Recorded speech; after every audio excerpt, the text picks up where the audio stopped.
Hello friends, আসসালামু আলাইকুম। পেঁপে ভাজি তো আপনারা অনেকভাবেই খেয়েছেন, কিন্তু আমি ওই দিন একটা ইউনিক পদ্ধতিতে পেঁপে ভাজি করেছিলাম, তো সেই রেসিপিটি চলে এসেছে আপনাদের সাথে শেয়ার করতে।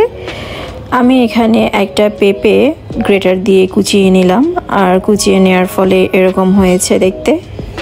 পেঁপে কুচিয়ে নেওয়ার পরে আমি একটা কড়াইতে সামান্য পরিমাণের তেল দিয়ে দিলাম, আর দিয়ে দিলাম দুটো শুকনো মরিচ, তারপরে দিয়ে দিলাম একটু বেশি পরিমাণের পেঁয়াজ কুচি আর কয়েক ফালি কাঁচা মরিচ, সাথে দিয়ে দিলাম একটা তেজপাতা আর সামান্য পরিমাণের জিরা। এখানে আমি কোনো হলুদ, মরিচ বা ধনিয়ার গুঁড়া ব্যবহার করব না, আপনারা চাইলে ব্যবহার করতে পারেন। আর আমি এসব ব্যবহার করব না বলেই কাঁচা মরিচ আর শুকনো মরিচের পরিমাণটা একটু বেশি দিয়েছি। তো পেঁয়াজগুলো সাদা হয়ে আসার পরে আমি পেঁপেগুলো দিয়ে দিব।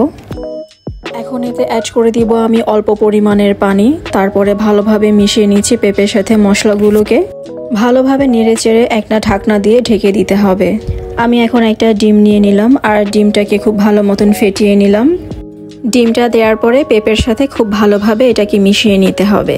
আর যতক্ষণ পর্যন্ত না নিচের পানিটা শুকিয়ে আসছে, এটা ততক্ষণ পর্যন্ত ঢেকে রাখতে হবে, আর একটু পরপর নেড়ে দিতে হবে যেন নিচে দিয়ে লেগে না যায় বা পুড়ে না যায়। পেঁপে ভাজিটা তৈরি হয়ে গিয়েছে। আপনারা অবশ্যই বাড়িতে এভাবে পেঁপে ভাজি করে দেখবেন, খেতে কিন্তু ভীষণ সুস্বাদু হয়। অন্যান্য পেঁপে ভাজির তুলনায় একদম আলাদা হয় খেতে।